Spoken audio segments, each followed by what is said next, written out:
Welcome to Charity Champions, the podcast where we celebrate the people powering real change across the UK's charity and social enterprise world. I'm your host, Emily Formby from Charity Recruit. Today, I'm joined by someone whose work is changing how we think about funding, equality, and leadership in the sector. Bayo Adelaja, founder and CEO of Do It Now. Since launching in 2016, Bayo has led the organisation to distribute over 3 million to Black-led charities and social enterprises, acting as a critical intermediary between major funders and grassroots organisations. But this is more than just grant making. It's about reshaping narratives, building infrastructure, and evaluating voices that too often sit on the margins. She joins us to talk about that journey, the systems she's trying to change, and why lived experience is a must in this sector. Bayo, welcome. It's so lovely to have you. Thank you. Thank you for having me. How are you feeling about our podcast today? I'm excited. I love this conversation. I think it's incredibly important that it happens and that we keep having it as the world continues to change around us. Absolutely, 100%. I know you're working quite hard at the moment on getting your messages out there. I think, have you done a couple of podcasts already? I have indeed, and so far so good. So I've got a good track record, I think. So I'm hoping this one continues that lineage. 100%, absolutely. Well, let's get straight into it. Let's go right back to the beginning. What was it that sparked the creation of Do It Now?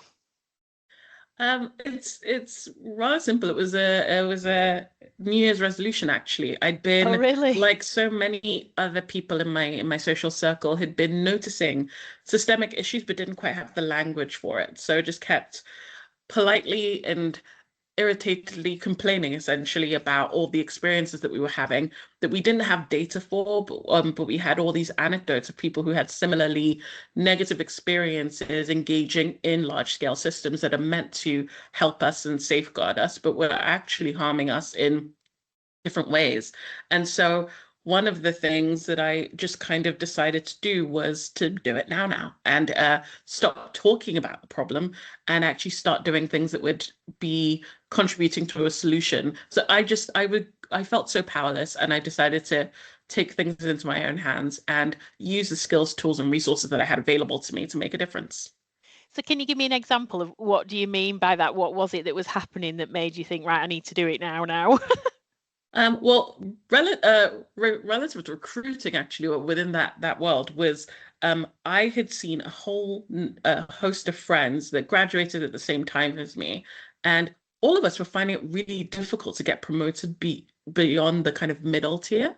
And It felt a bit weird because it was different industries, different skill sets, different people, but the same thing was happening where we were all seeing ourselves passed over by people who ostensibly did not have the qualifications that we had, but were working in the same office, same industry, and suddenly they were the next kind of senior person, or they were the next person in the promotion list. And it was just like, but why? Why is this happening? Why am I not getting chosen? And that became such a common conversation. And I mean, about a year or two after that, there was research to back that up, that actually it is historically extremely difficult for a Black person in a corporate setting to go beyond the middle manager role and actually start getting something that is more senior, more prominent, more interesting, or start having any kind of autonomy in their workplace. So it was that kind of stuff that was just like, okay, I'm seeing a pattern here, and I'm not seeing the research to back it up, at least at that time. So I just thought, you know what, I want to do things that give us as a community the ability to just say, I can do something on my own. I can build a business. I care about my community. I care about different things. I'm going to build a business that will help me achieve what I can achieve, and I'm the ceiling to it, not somebody else telling me. And that was the very first thought process of Do It Now in 2016. And by the time it launched, it was something different, but which is what it is today, very focused on charities and social enterprises, focused on social impact, focused on people furthest away from the kind of settings that would naturally lend itself to leading a charity or a social enterprise furthest away from kind of traditional professional careers, and supporting them to find opportunities that would lead them to use their lived experience in a way that removes that sense of powerlessness. That was a thread that came through everything that I was trying to do and all the conversations that I had. We just felt so utterly bewildered by the world that we are in, and felt so powerless to change it. So you sat around having these conversations with your friends, and you're realizing that it's all you're all experiencing the same thing. How do you take it from that sort of conversation to the starting point of the project? What wheels did you put in motion? Oh, well, I have always loved entrepreneurship. I've run a couple of businesses before Do It Now that thankfully did rather well. And I gave that up when I had such a horrible experience with one particular business when I tried to sell it. So I just decided, hey, I'm going to be a researcher. And I went into social policy research, and I was thoroughly enjoying myself until I wasn't, when I started hitting the ceiling. And I basically just use the two skills together. My love for entrepreneurship, my interest in entrepreneurship and kind of practical solutions that bring communities together, and my interest in research and data, and started talking to people. I essentially started using all my research skills in terms of demography, ethnography, observational research, to kind of start saying, okay, I know I don't have any peer-reviewed papers here that will help me determine what the next step is, but I can at least interview 100 different people in 100 different ways to figure out what they think the solution should be, and then build it. And so it took me about 8 months. So New Year's resolution, charity first. And by August, I was doing my first information session where I ran an event. I had a whole bunch of, I kind of reached out to everyone that I had spoken to, had some speakers come and join me. And that event was thankfully hosted at the Google for Startups campus. So that kind of gave people this is interesting. There's actually this is serious. I'd entered a couple of competitions as well with the ideas that I was building, and I'd won one of them, and that was a pretty kind of interesting, good names backing it kind of competition. So that I used those two things to get people interested and say, hey, this is not just a fly-by-night thing. I'm actually doing this. And that first event had 43 people show up. The second event, which came up 2 months later, had 200 people show up. Really? That's amazing. I mean, you're thinking about a completely different time here, aren't we? There's not the use of the internet as there is now. There's not the use of LinkedIn like there is now. It's not an online event. This is an in-person event. So this is a very different time. That's incredible numbers to get on such an early event. Yeah, I was pretty shocked, but and really grateful. But what it meant was that I suddenly had all of these people asking me for very specific things all the time. And so what was the flavor that was going through that? What kind of things were they asking for? Anything and everything, honestly, because it was such a rare community to be bringing Black people together around entrepreneurship, impact specifically, lens-based entrepreneurship, connections into a world that people really didn't know very much about. Like, again, people, there's a lot more connectivity now that we're all so much more online than we were at that time. So you didn't even really know what to Google to find this side of the world. The reason I ended up doing the event with Google for Startups campus at the time was because they had a free venue that anyone could apply for. Right, and because I really love technology, so it was on my radar to do something. Right. So this sector really wasn't something I was aware of until people started telling me, oh, they'd done this thing. Could I look into doing something similar? And that's when I started kind of understanding about programs, about grant funding, about different models of participatory program delivery, about what people really wanted, which was community first and foremost. But they also wanted to know that whatever they did was owned by them. And it was their own thing, and they weren't just kind of a side project to something larger that would eventually erase them. So really that autonomy and feeling like you were your own narrative maker was key. Amazing. So from those first two events, what happened from there? Well, then I launched a crowdfunding platform. And that was what, considering my affinity for technology, um, that was the interpretation that came through of the data that I'd been collecting and all the interviews. Basically, I decided that what people really wanted was they wanted a platform that they could find organizations that they could support, and those organizations could be listed and celebrated, and I could then provide programmatic support to the organizations themselves before they were listed onto the platform. Now, that's what launched essentially in 2016. Okay. And August 23rd, I think it was 2016 it launched. But what I realized was that there really wasn't a second side of the market. Like all of the people that said, I would love to support, were not supporting. Oh, They, really? yeah, the all it was now I know willingness to pay is not a conversation you have without cash in your hand.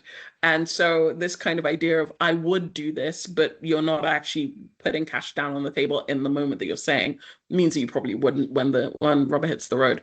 So I started looking at what was working. I was getting this influx of organizations that wanted to be listed. They wanted a route to funding. And they wanted the support, they wanted the rigor, they wanted to know that they were the best possible organization doing the work that they were doing. And so I started providing bits of advice, really one-to-one advice, connecting people into other spaces for advice and support. And eventually that turned into our very first program, which took a few years. So I launched our very first program in 2019. Okay. Yeah, in that time, I'd been made redundant from my role. Mm. And within those few years, I'd been made redundant from my role. I had done a second master's, and I had started on benefits essentially during Right. that time, and was just extremely broke. I at one point I was working as a researcher and working at a pizza place, um, cleaning toilets and washing dishes, not at the same time, of course. Um, I was also working as a Deliveroo internal sales rep. So I was Oh, a person on the really? phone.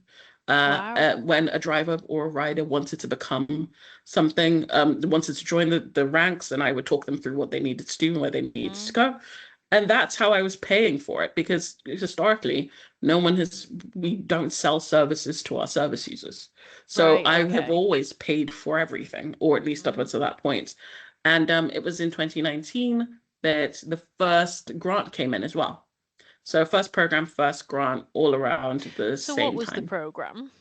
It was a Black women funded, Black women focused program supporting women that were building social impact tech enabled projects. Okay, so you would help them to raise funds, would you? Or to put them in touch Uh, with funders? a mixture. So I was making the introductions, but I was predominantly providing them with the awareness of business models,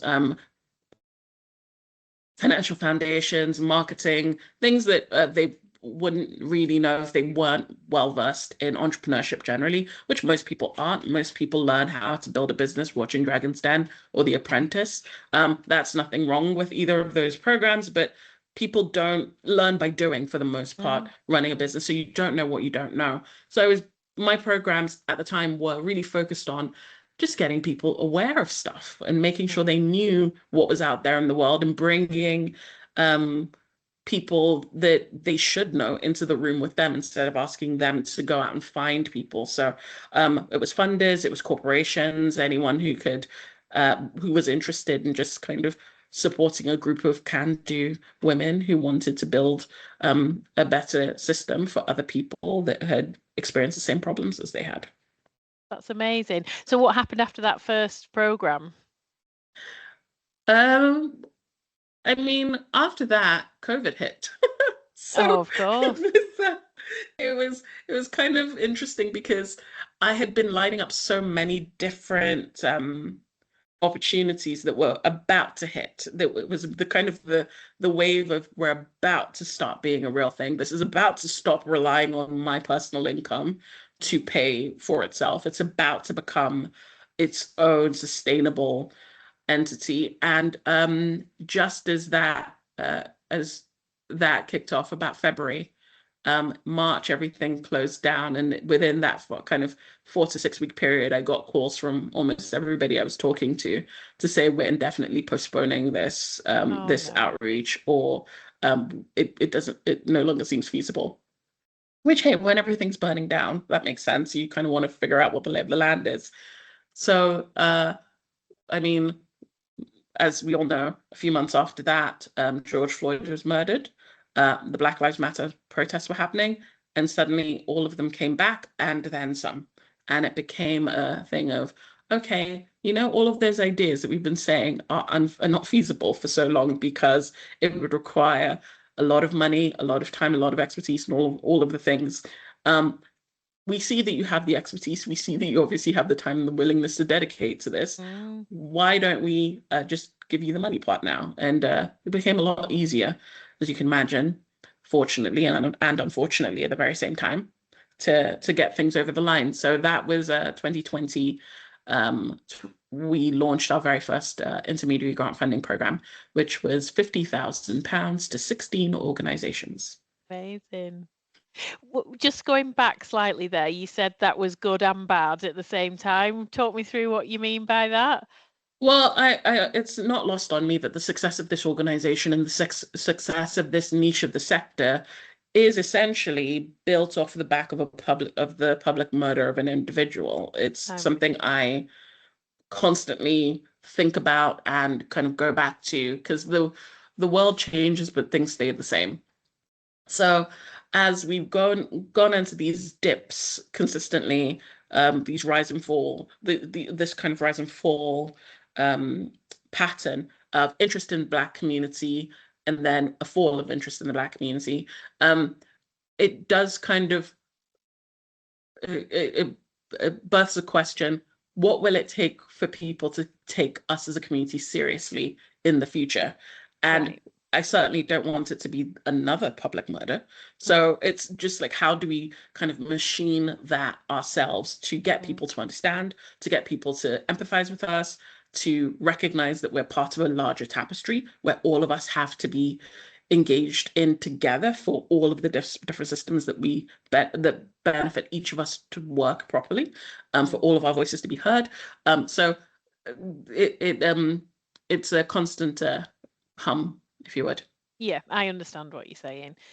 So your first program then, talk us through that. Oh, I mean, it was wonderful. I'm still friends with a lot of the women who were on the program at the time, which is lovely. So nice to hear. Yeah, and actually, a few of them have been refunded by us over the years as they've continued to engage in our programs, and it does speak to the quality of their work, because our programs are extremely competitive. So the fact that they keep getting chosen shows that they're really doing some really fantastic stuff. It was wonderful and scary and all of the things all at once. I'd done some programmatic work for clients up until that point. So that's how mid-benefits, post-benefits, the way I was making money was I was running and designing programs for other organizations. So it wasn't, this was just the first time that I was doing it for myself or for Do It Now. And yeah, it cost me nothing. I begged so many people for so many things. Everyone agreed not to be paid. So we had someone donate the food, because it was in-person programs at that time exclusively that people were running. So had someone donate the venue, donate the food. Halfway through, we had to change venues, and we went from central London to Canning Town, East India Dock. And it was, and I just thought, oh no one's going to show up. They're all just going to go. But they did. They kept showing up. Everyone kept showing up. It was fabulous. That's brilliant. But yeah, it was incredibly stressful. Yeah, I bet. So you've distributed over £3 million over the time to these Black-led organisations, and you mentioned that that's often unrestricted funding. Why did you choose to focus on core funding, and what's enabled what's made Sorry, I'll start that again. Why have you chosen to focus on core funding, and what is it that's enabled those organisations that you support? Well, I think I'm concerned about the percentage or ratio of core or unrestricted funding versus projectization based funding, because what tends to happen, and it happens in every community, but it's particularly rampant in the Black community, which is that the majority of funding that comes into Black-led organizations does not cover the costs of running those organizations themselves. It only covers the costs of delivering the program or Right. buying the impact, if you would. So a trusted foundation is paying for 10 young people to engage in an employability program. They are not paying for the sustainability of that organization, but the two cannot be divorced from each other. They Right. need each other to survive. An organization without a program is lost. A program without an organization is also lost. So at the time and still to this day, it's still not great, but there's better understanding today, thankfully. But when we decided to be a predominantly core cost funder, we were the thought process was exactly that, but also it's more kind of broad than that, not just being a core cost funder, but being what you need to fund funder, so unrestricted. And the base being that we thought we were just going to focus entirely on core costs and say, here's a learning program. If you attend X number of sessions or you hit these milestones, you can draw down X amount of money to incentivize their learning, essentially. Yeah. But then while we thought they would just say, okay, we'll keep this in the bank and get some interest on it, or we'll use it to pay venue rent or cover some costs, pay salaries, things like that, things that don't often get funded. A lot of them wanted to use it to pay for their programs, to revive a program that had lost funding. So it's really kind of interesting to see, well, not unexpected certainly, but interesting to see how much people care about staying afloat for their community. So even organizations that we fund, while they might get 30K, 40K from us, or they might get 5K or whatever it is, that money is not all, it's usually going to what do we need to keep the lights on in order to keep doing the work that we're doing. No one expects to become a millionaire because they run a charity or social enterprise. So I think we just need to, as a sector, better fund the people that sacrifice so much of themselves to be here. Absolutely. So how did you go about building the trust with the founders and the grantees? Oh, I think it can be a difficult thing, I think, to consistently show up for the community in the way that they want to be showed up for. So one of the things that I had an existential crisis in 2021. It was a very short one, thankfully. But in 2021, we'd suddenly gone from like zero, as complete zero all the time, but like begging for scraps on the table, to 200K, and I was earning a salary. I started earning salary for the first time in a few years there. And I just woke up one day and felt so distraught because I thought, oh no, I'm no longer in the position of our service users. And so I had a conversation with my team and I said, look, you can't make assumptions about what people are going through. The moment you have a full-time job that you are being paid by and you know the salaries are going to come through, you are no longer representative of our community in the same way. Right. So we need to make sure that we are fully embedded with them and we are getting them to tell us what they need from us. So we have a community advisory board that we meet with regularly and we pass everything through them. Everything we're planning to do, we sit with them and we talk them through it. We ask them for their feedback, their thoughts, their ideas, and we collect feedback on literally everything. And we continually ask people to give us their thoughts. And as a social researcher more in tune with observational and ethnographic studies, I watch everything. I'm looking at it. I'm looking at how people react, their faces, the patterns of entering or leaving events, what they're showing up for, what they're caring about, the words that they use. And that builds itself a picture as well that we then layer actual quantitative data on top of to determine what's happening. And as an organization that works at scale, we often have about 300 people going through programs with us at one time, it means that we can have each person's individual journey understood and Right. affected, affecting the big picture, while also working in a way that allows us to support 300 people at once, but in the future, thousands of people through our programs at any one time. Yes. Wow. It sounds like a lot of juggling and a lot of balancing at any one time with those different priorities. That must be quite tricky. Yeah, absolutely. I think because of my background in tech and my affinity for technology, our ability as an organization to engage and scale is already built in. If we had 10,000 people join our program today, we would be able to mimic exactly the same experience as if 300 people or 100 people were in our programs. We have already built all of this machinery bespoke to us underneath the work that we do. So I can sometimes get a little bit carried away building all of that. And that's where the team comes in. That's where the community advisory board comes in, because I can't drag the community along with me. I can't make them ready for scale. I can't make them okay with it. So what I have to do is just watch where they are and where they feel comfortable. And they give us ideas as to what they want us to do more of today, what they want us to do more of over the next few years. And thankfully, those things do align. So next year we'll be launching an awards series, and I'm looking forward to that. Being able to engage with more leaders from a celebratory perspective.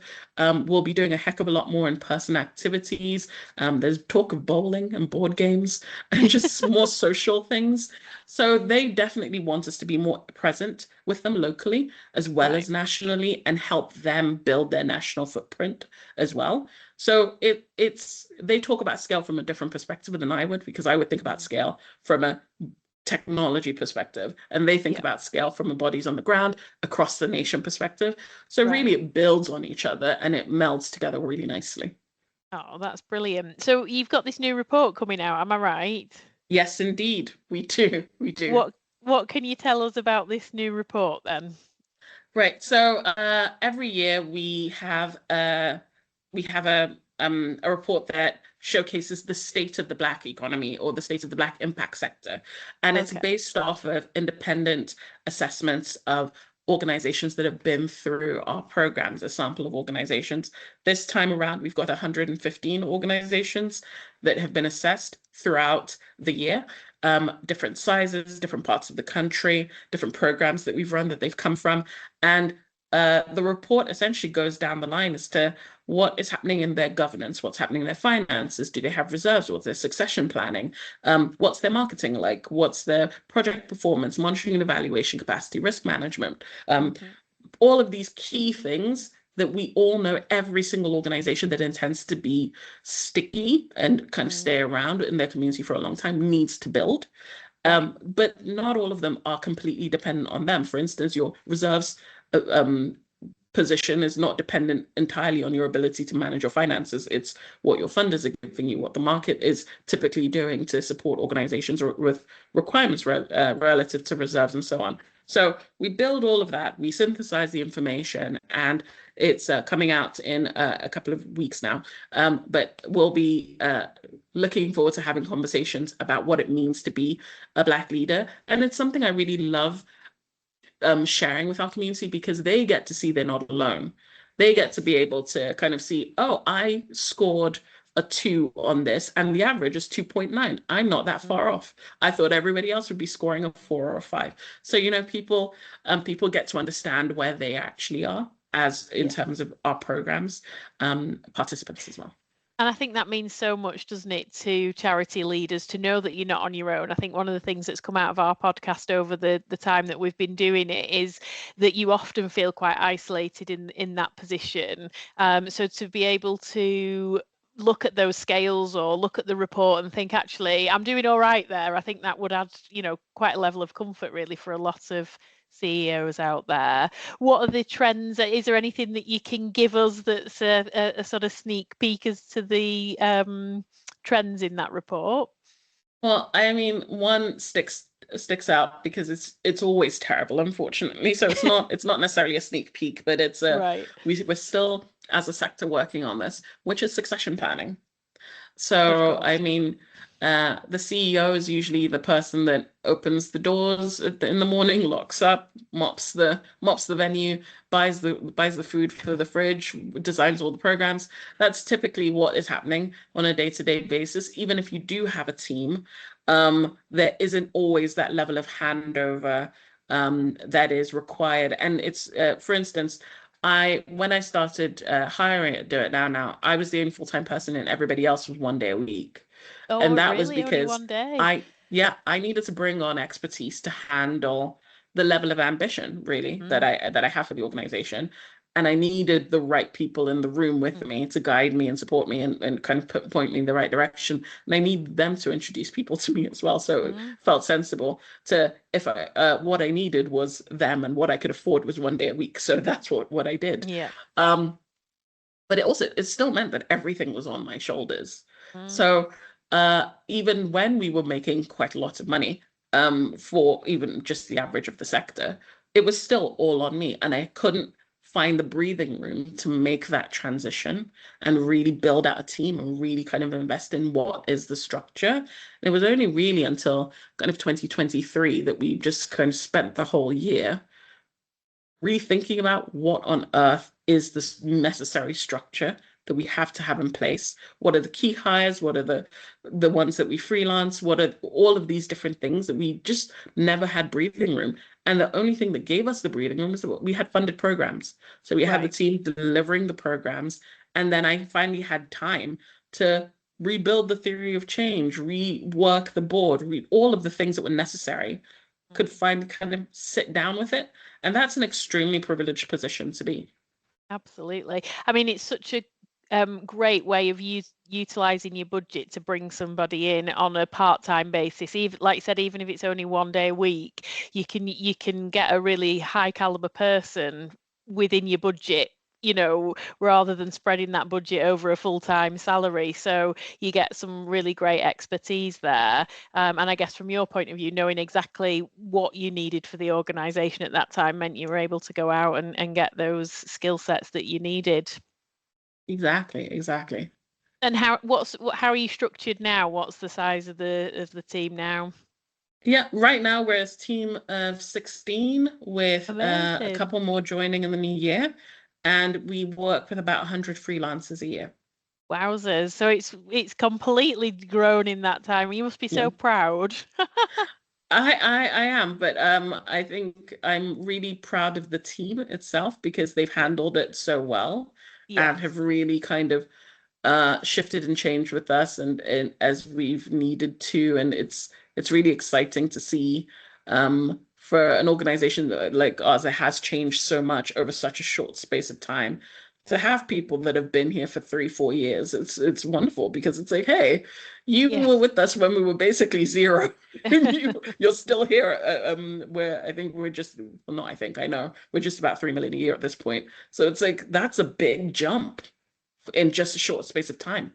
Absolutely. And how have you stayed grounded in all of this? Because, you like you said, you've experienced all that change, and I'm sure you've had mentors, yourself along the way. But what's kept you grounded with the work that you're doing? My community, I think, keeps me grounded. Because there's so much I could be doing. There's so much that we could be doing. That we're never quite arrived at the final destination. There really isn't. I'm grateful that the work that we do is ever evolving to meet the needs of the community and the political and socioeconomic climate that we're in. And because that continues to change, the needs of our community continue to change. So there's always kind of a next lever to pull, a next world to build, a next kind of reality to come to terms with. So what keeps me grounded, I suppose, is continuous learning and just a kind of a real drive to prove to myself, really, more than anything else, that I'm still the right person for the role. And that despite being the founder, that if someone kind of looked at my CV or my educational background or whatever it was, they would be able to say, yeah, no, I get why she has this job. She definitely has the qualifications to be able to do this job. So that keeps me grounded as well.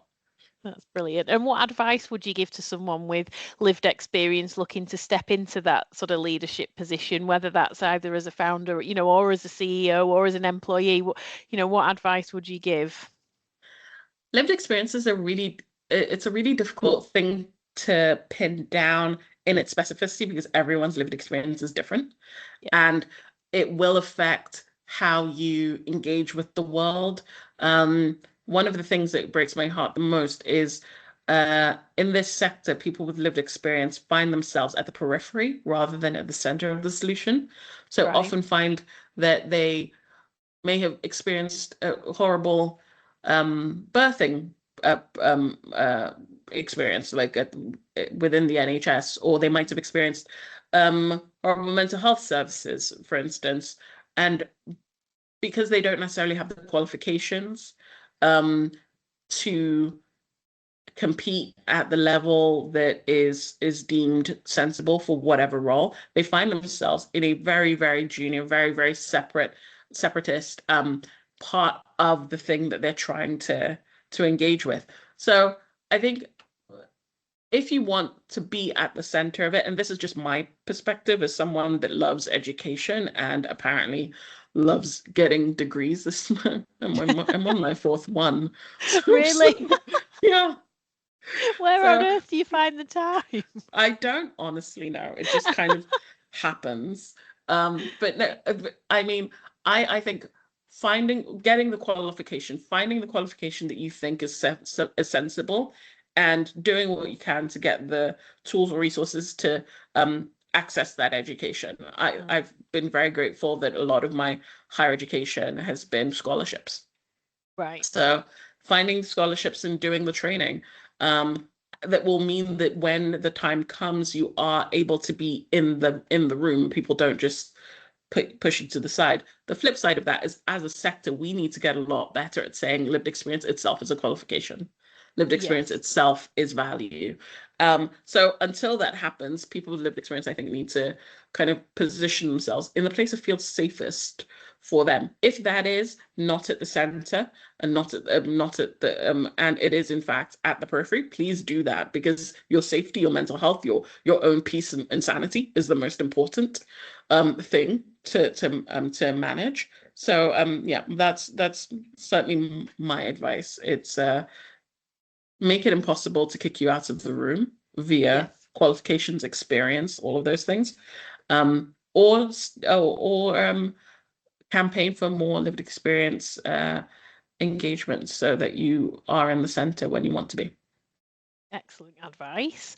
And I know we've spoken before about, how the world around us is changing all the time, and that the narrative's changing, in the work that you're doing. So what does that actually mean in practice? How are you helping grassroots organisations to amplify their voices?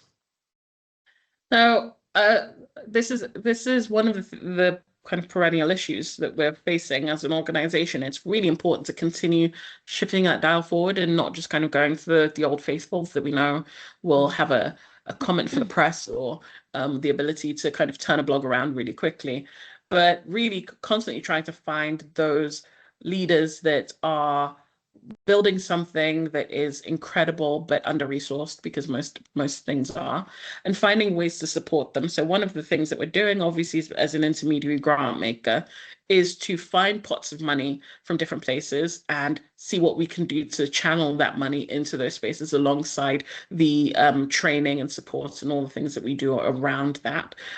We're also trying to, at the moment, fundraise for a larger pot to see what we can do to get more intermediaries, because the infrastructure sector has completely been decimated over the past 10 years. And what I'm hoping is that we can start creating, or not necessarily creating different do it now nows, but supporting other organizations that have the same ambition as we did in 2016 and 2019 to start resourcing these organizations beyond training and talking about it and actually putting money in people's hands so they can do stuff. So we want to start supporting other organizations to become their own intermediaries as well and make that as pervasive as a model as possible. Because we know intermediary grant making works. There's so much evidence now that that is the premier way to give money into grassroots movements. But because the way it has been organized so far has been so kind of competitive, there's only a few organizations that can do the work that we do. And there's only so few that advertise the opportunity to do the work that we do. So we all end up kind of fighting for the same pots of money. Whereas I think as a sector, it would be incredible to have a fund that is existing just to fund these intermediary moments in the grant making space. It already happens in the social investment space, and it happens incredibly well. I'm grateful to be on the funding committee of Access Social Investment, the wholesaler. And I just think that would be incredible to have for grants funding as well, from an equity perspective. So those are the types of conversations I'm having as the world changes around us. Talk me through what that would actually look like in practice then. Sure. So essentially, if you, Emily said, I've got a bunch of organizations in, I'm just going to pick a random place, Leicester. I've got a bunch of organizations in Leicester who are trying to build more effective safeguarding training and support for their young people, like whatever, like some hyper local grassroots thing. And you're saying, I know where they are. I care about them. They trust me. I want to be able to resource them with some training and some funding. And you would come to us as the steward of this wholesaler, and you would say, I need based on what I know is happening in that local place, I need £15,000 or I need £50,000, and I'm going to support 10 organizations and give them a pot of money each, and I'm going to provide them with training and support. And we would talk to you, Emily, about what you're doing, why it matters, how much money you need, how much money you need to give them, and how much money you need to manage this thing. And then we would be working directly with you while you work with 10 organizations. And that way, 10 organizations that would never be funded by a Do It Now are being funded through this thing. So it's kind of a scout model, and we would manage the kind of the template contracts, the models, the training to support you to become someone that knows how to choose, and how to bring the right people around you to help you choose, and what those systems and processes of due diligence are, so that you can manage all of it in a way that feels really sensible. And then you have us in your corner. So if anything goes wrong, you'd be like, hey, Bayo, what's happened? This has happened. What's going on? I don't know what to do. So yeah, we just need to make this model a heck of a lot more accessible, because we get so many applications that we cannot fund despite them being incredible. And it would be, if they had the same opportunity somewhere else, to the ease that and process that we've been able to build that can go to scale, why not? It must be so frustrating when you get that many applications and that you're not able to help them all. That must be really quite heart-wrenching often. Oh, absolutely. It is. We've kind of designed out hardship as much as we can, because we just think it's incredibly taxing to put through an application for anybody. Even if the application is easy, the hope is taxing. The hope is exhausting as well, hoping that this money is going to come through. So it's one of the things that I'm conscious about, and it's why we're so hyper specific with our eligibility criteria, because we want people to know what is likely and what is not as soon as possible, so they don't spend time on applications with us. But it's one of those things where we have to kind of recognize the reality of the world that we're in. And while it's been incredible to kind of recently count up and be like, oh wow, we've given away £3 million, how cool, the need is so much bigger. It's honestly a little bit sad with that 3 million as well. I'm like, yeah, I should celebrate it, but there's so much more to do that is needed. So yeah, if we have any millionaires listening, any billionaires in the world, There's so many incredible organizations in our community that have real deep influence in the local ecosystem, and they could be representative of a do it now at a hyper local level, doing incredible things for their community, but just don't have the resource or an organization like ours to support them. So where can people hear more about you, Bayo? Where can they find out more about Do It Now? Oh, well, the easiest way is to go read our blogs on the Do It Now website, doitnownow.com. There's lots of stories that we publish regularly to tell people what we do and what we care about. We also got those reports. So we've released quite a few reports that we have been directly told have significantly influenced the decision making at extremely high levels of the trust and foundation sector. So if you want to know what's happening in the Black community or Black and global majority community when it comes to the charity sector, our reports are kind of a go-to. That's brilliant. And they're all accessible on your website? Indeed. Yes. Fantastic. doitnownow.com/r-reports, I think, or something of that nature. Excellent. I'm sure that you'll have lots of people going and having a look now. We always end our podcast with the same question, which is, if you could offer just one takeaway for a charity leader who's listening right now, what's your top tip for them on their journey as a CEO? I'll link it to the lived experience conversation that we had, which is that it's often the case that the CEO doesn't have lived experience of the solution that they're representing.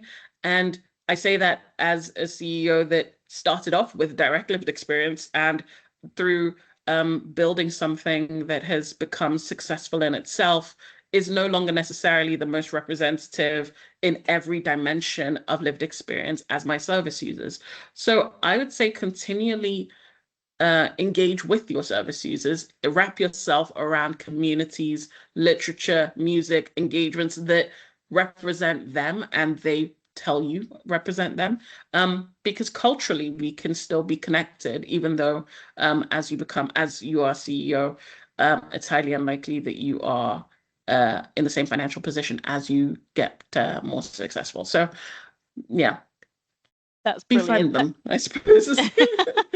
It's the answer. Befriend them. Befriend your service users. I think you're right, aren't you? It's all about immersing yourself in that community, and also reaching out when you can, and not being afraid to ask for help, I think, is a key message that comes through a lot within my conversations. There's always somebody willing to listen and always somebody willing to share their advice. And I know you are a mentor, I think, are you, to a number of charitable organisations.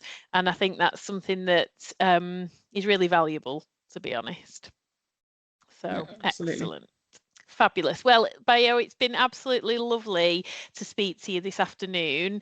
Thanks so much for sharing your insights and your journey and all your energy with us this afternoon. I will put the links to your website in the at the bottom of the podcast, so that people can find out where you are. And obviously you can reach out on LinkedIn as well. But if you're enjoying Charity Champions, please subscribe and share to help us spread our message across the sector. And thank you for listening.